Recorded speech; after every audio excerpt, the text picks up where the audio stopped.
Je m'appelle Aude Pacta-Didier. Je suis donc écrivain et conférencière et je suis née à La Chaise-Dieu dans la Haute-Loire.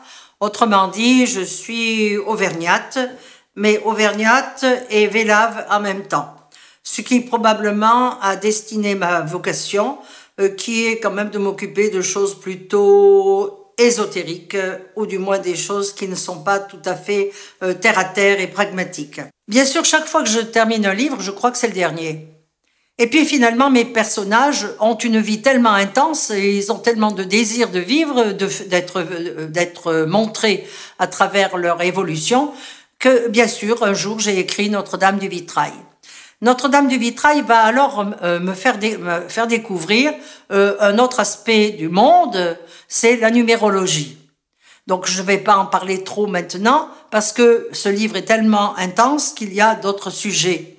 J'ai parlé dans les trois précédents finalement, j'ai montré que Pascal avait hérité d'une petite fille orpheline. Et dans Notre-Dame du Vitrail, cette petite fille a 15 ans. Donc, il a suivi, bien sûr, l'évolution de cet enfant, et elle arrive à l'âge de 15 ans, donc une adolescente, avec tout ce que ça représente, évidemment. Cette petite fille, elle s'appelle Fleur. Et à l'époque où nous sommes là, cette petite fille va venir dans un monastère, non pas pour devenir nonne, pas du tout. Elle vient aider le père abbé, qui s'appelle le père Williams, que j'ai connu d'ailleurs en personne, cet homme-là, donc ce n'est pas tout de l'invention, qui est en train de restaurer un monastère bénédictin pour en faire un lieu de culte et de rencontre. Donc la petite Fleur se retrouve dans ce monastère avec 9 autres enfants, jeunes gens, qui viennent d'un peu partout, de Bretagne, d'Alsace, etc. Et de plusieurs aussi, il y en a qui sont noirs, il y en a qui sont jaunes, bon. Mais il y a une grande fraternité qui s'installe entre eux. Et donc, tout ce livre, pratiquement, va se passer dans ce monastère, avec l'interaction de tous ces jeunes, avec l'abbé et ses 2 frères convers. Et là, nous entrons bien sûr encore dans un autre monde. Et la petite Fleur, il y a quelques années déjà, a rencontré une personne qui est une grande danseuse. Et cette grande danseuse va tellement l'impressionner qu'elle va profondément désirer devenir danseuse. Et cet été-là, à un moment donné, comme il faut quand même qu'elle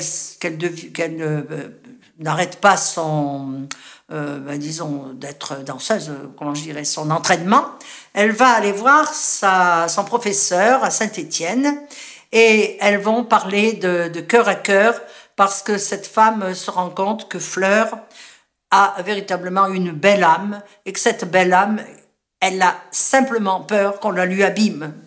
C'est en effet à l'âge de 15 ans que beaucoup de choses basculent, ou les premiers émois. Et d'ailleurs, dans ce livre, elle va faire la connaissance de son futur mari, si on peut dire.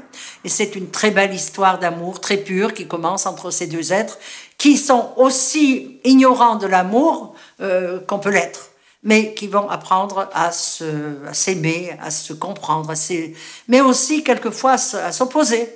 Parce que, évidemment, tout amour aussi comporte du positif et du négatif. Voilà. Donc, elle arrive à Saint-Étienne et son professeur la loge chez elle et elles vont parler, évidemment, de danse, de musique. Et la jeune fille est heureuse de pouvoir être si proche de son professeur, alors que dans les cours, évidemment, elles sont un certain nombre, etc. Donc, dans ce livre aussi, nous allons bien sûr gravir d'autres échelons. On va parler, par exemple, ce qui est normal dans un monastère bénédictin, on va parler beaucoup de la vie de Saint Bernard de Clairvaux, qui a eu une vie absolument incroyable.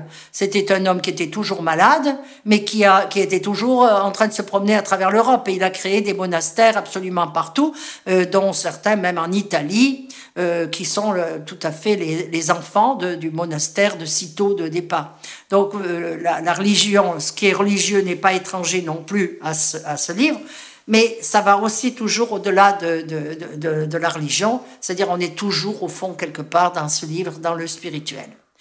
Alors évidemment, nous allons aussi parler, on va découvrir aussi certains drames de la société passée, comme le martyre des Templiers, mais aussi le martyre des Cathares. Les Cathares qui ont été brûlés à Montségur.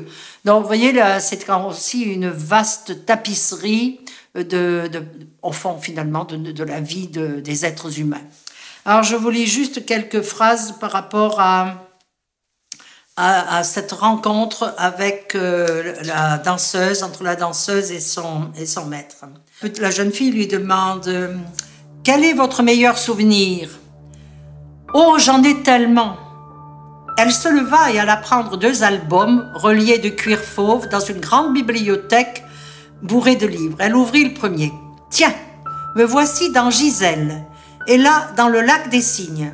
C'était au début de ma carrière. Là, je danse dans le spectre de la rose et là, le sacre du printemps. Vous avez dû rencontrer de grands danseurs? Naturellement, j'ai dansé avec les plus célèbres. Mais mon meilleur souvenir est l'Oiseau de feu avec Serge Liffard en 1954. Avez-vous rencontré Béjart? Bien sûr, quel chorégraphe! Il a dit un jour, pour moi, entrer en mouvement, c'est entrer en méditation. Cela te donne la mesure de cet homme. Il a su puiser ses inspirations à toutes les sources, même les plus étranges à nos yeux d'occidentaux. Ainsi, as-tu entendu parler des derviches tourneurs? Dans leur univers, la danse est aussi un style de vie, une voie de salut en même temps que de connaissance. Une de leurs mains ouvertes est levée à la rencontre du ciel, l'autre à la paume orientée vers la terre. Ils tournent sur eux-mêmes, à l'intérieur du grand cercle formé par l'ensemble des danseurs, et ils s'intègrent au cosmos, rejoignant ainsi un état extatique.